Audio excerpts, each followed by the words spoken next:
ఎప్పుడు మీరు బెల్ట్ తీస్తున్నారని చెప్పి డైరెక్ట్గా నారా చంద్రబాబు నాయుడు గారిని మరి నిద్ర లేవమని మేము ఈ సందర్భంగా కోరుతున్నాం. చేసి వారికి కేవలం 300 రూపాయలు ఇచ్చి 600 రూపాయలు వసూళ్లు చేస్తున్నాడు బండారు సత్యేంద్రరావు గారు అని చెప్పి సందర్భంగా మీకు మనవి చేస్తూ ఉన్నా.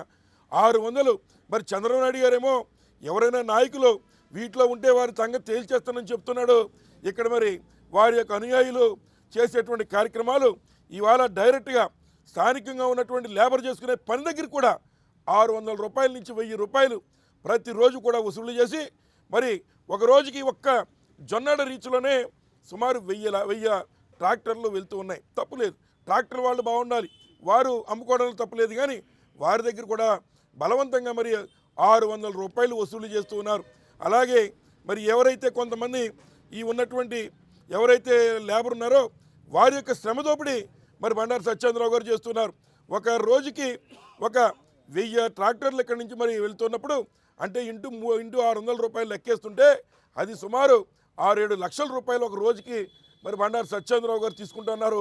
ఈ లెక్కన దాని మీదే ఒక నెలకి సుమారు 2 కోట్లు ఒక దొన్నాడ రీచ్లో మరి బండారు సత్యేంద్రరావు గారు మరి ఎవరైతే చిన్న చిన్న కుటుంబాల యొక్క శ్రమని దోపిడీ చేస్తున్నారని చెప్పి సందర్భంగా మీకు మనవి చేస్తూ ఉన్నా.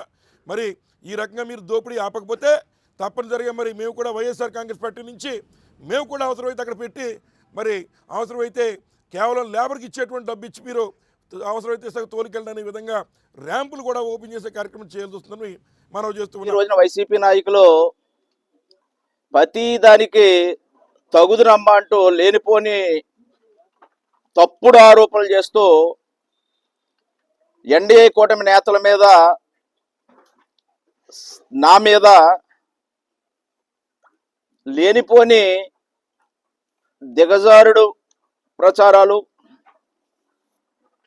అర్థం బర్థం లేని ఆరోపణలు చేస్తూ ఉన్నారు. మాజీ శాసనసభ్యుడు జగ్గిరెడ్డి గారు చిల్లర మాటలు మాట్లాడుతూ ఉన్నారు. నిన్న జొన్నాడలో అక్కడ ప్రెస్ మీట్ పెట్టి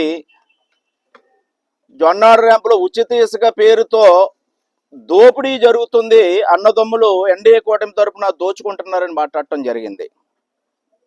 అసలు ఉచిత ఇసుక వచ్చిన తర్వాత పేద ప్రజలకు ఎంత మేలు కలుగుతుందో కనీసం ఆయనకి ఏమైనా జ్ఞానం ఉందో లేదో తెలియట్లా ఉంటే లేనిపోని ఉనికి కోసం ఈనాడు ఇలాంటి ఆరోపణలు చేస్తూ ఉన్నారు. దీన్ని నేను తీవ్రంగా ఖండిస్తూ ఉన్నాను. మరి ఉచిత ఇసుక ఈనాడు చంద్రబాబు నాయుడుకి వచ్చిన తర్వాత ఏ విధంగా ఉంటాయి, ఒక పాలసీ తెచ్చినప్పుడు చిన్న చిన్న ఇబ్బందులు ఉంటాయి. నిన్న కూడా అదే కొంచెం నిబంధనలు పాటించకపోవటం వల్ల అక్కడ కొన్ని చిన్న పొరపాట్లు చేయటం వల్ల అక్కడ చిన్న లోటుపాట్లు కనిపించాయి. దాన్ని మా దృష్టికి వస్తే అధికారుల దృష్టికి తీసుకెళ్లి సరిచేయడం జరుగుతుంది.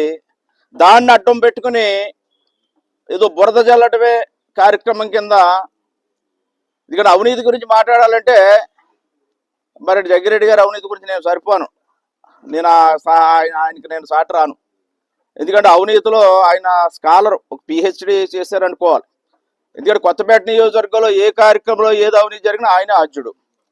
అటువంటి ఆయన నిన్న రోజున నా మీద ఏదో కోట్లాది రూపాయలు లేదా లక్షలాది రూపాయలు ఏదో ఈ యొక్క ఉచిత ఇసుక పేరుతో ఈనాడు అక్కడ పేద ప్రజలకు అందుతూ ఉంది, ఇట్లా పట్టుకెళ్తున్నారు, ప్రజలందరికీ అందుతూ ఉంది. ఎవరైనా అవసరమైతే లారీకి లోడ్ చేసుకుని దూర ప్రాంతాలు కూడా పట్టుకెళ్ళే అవకాశాలు ఉన్నాయి. చంద్రబాబు నాయుడు గారిని విమర్శిస్తున్నాడు. ఆయన మందు తాగి మాట్లాడుతున్నారు, లేకపోతే మందు తాగి ఉండాలని. అసలు ఒక ముఖ్యమంత్రిని పట్టుకుని అసలు ఆయన సంస్కారానికి అసలు ఆయన వ్యవహార శైలికి అది నిదర్శనం. చంద్రబాబు నాయుడు గారు జొన్నాళ్ళు సెల్ఫీ తీసుకున్నారు, వాస్తవం. అది అక్రమ నిల్వలు ఉన్నాయి, అక్కడ అక్రమ కొండల్లా పేరుకుపోయిన గుట్టలు చూసి సెల్ఫీ తీసుకున్నాడు. ఈనాడు మీరు తీసుకున్న సెల్ఫీ ఏమిటది? ఎవరో ప్రజలు పట్టుకెళ్ళడానికి పట్టుకున్నటువంటి చిన్నపాటి గుట్టలు. ఏదైనా ప్రజలకు అందుబాటులో తేవాలని ఈ యొక్క కూటమి ప్రభుత్వం ప్రయత్నం చేస్తూ ఉంది. మరి ఇలాంటి తప్పుడు ఆరోపణలు చేసి బురద జల్లుకొని ఏదో పాపం గడుపుకుందాం అనుకుంటే మాత్రం అది సరికాదు.